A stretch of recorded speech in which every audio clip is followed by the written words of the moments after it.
24 Januarie. Die Heilige Gees is ons leidsman. Hy leer ons. En die salwing wat julle van hom ontvang het, bly in julle, en julle het nie nodig dat iemand julle leer nie, maar soos dieselfde salwing julle aangaande alles leer, so is dit ook waar en geen leuen nie. En soos die julle geleer het, so moet julle in hom bly. 1 Johannes 2 vers 27. Dit is die Gees self wat leer en verlig, die kragtigste prediking van die woord. Die lees van die skrif sal die karakter nie kan herskep en sal siele nie kan wen, tensy die Gees met en deur die menslike werktuig werk nie. Die beplanning en reëling moet nie van so 'n aard wees dat dit die aandag op die eie ek vestig nie.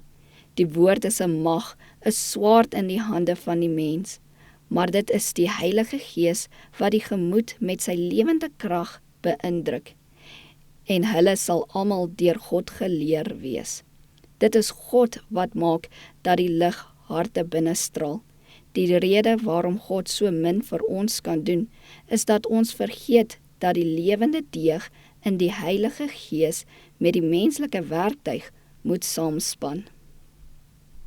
Aangesien ons bevoorreg was om sulke groot waarhede te ontvang, behoort ons, onder die krag van die Heilige Gees, lewende ligkanale te word. En ons dan kan ons die genade troon nader en met ons oë op die boog van die belofte gefestig, kan ons met boetvaardige harte neerkniel en die koninkryk van die hemele soek met 'n geestelike geweld wat sy eie beloning sal meebring. Soos Jakob sal ons dit kragdadig inneem, dan sal ons boodskap die krag van God tot redding wees. Ons sal ernstig bid, ten volle bewus van ons groot behoefte, en ons sal nie afgewys word nie.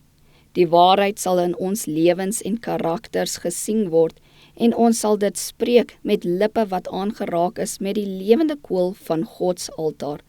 Wanneer ons dit ondervind, sal ons verhef word bo die armsalige, goedkoop ego wat vir ons so kosbaar was. Ons sal ons harte ledig van die invretende mag van die selfsug en met lof en dankbaarheid teenoor God vervul word. Ons sal die Here groot maak, naamlik die God van alle genade, wat Christus groot gemaak het, en hy sal sy mag deur ons openbaar en van ons skerp sekels in die oesland maak.